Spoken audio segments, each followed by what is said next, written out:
Et bonjour, je veux parler du prince Harry, je veux parler de la plainte contre le Mirror, une plainte que je rappelle qu'il a partiellement gagnée.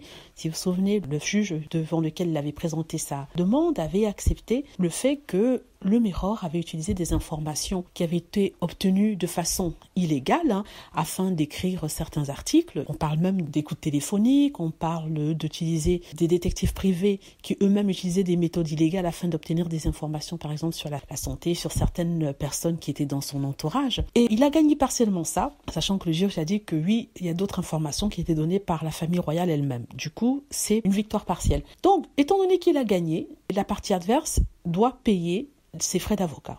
Si par exemple s'il avait perdu, la partie adverse aurait demandé à ce qu'on paie ses frais d'avocat.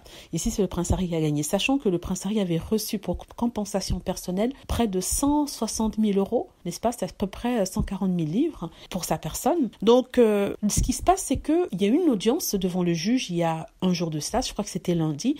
Durant cette audience, les avocats du prince Harry devaient exposer devant le juge combien avait été dépensé pour la défense de celui-ci, du dossier de celui-ci. Donc, c'est une estimation faite selon, par exemple, s'ils ont envoyé des détectives privés, s'ils ont fait des recherches, le temps passé par heure pour chacun des avocats et son équipe. Donc, les avocats du prince Harry ont estimé que le total de la facture qui a été présentée au prince Harry était de 2 500 000 livres. C'est à peu près 2 700 000 €. Ils demandent le paiement de cette somme. Cette demande a été introduite auprès du juge et le juge va devoir trancher et dire quel montant sera payé, n'est-ce pas? Ça peut être tout le montant comme ça peut être moins s'il estime qu'il y a une surestimation. On va prier que le prince Harry obtienne le maximum, sinon toute la somme.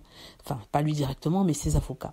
Donc voilà, ce sont des choses qui ont été dites dernièrement. Donc bravo au prince Harry déjà pour la victoire. Tout le monde disait qu'il perdrait, mais là il a gagné. On espère que dans d'autres affaires, par exemple l'affaire avec le Daily Mail et une autre affaire avec un autre journal, qu'il gagnera, que ça sera tout aussi positif. Donc voilà, c'est tout ce que je voulais dire par rapport à cela. Dites-moi ce que vous en pensez. J'espère que vous aimez la vidéo. N'hésitez pas à cliquer sur like si c'est le cas, à vous abonner pour plus de vidéos et à cliquer sur la petite cloche afin de travertir lorsque je poste une nouvelle vidéo. Merci.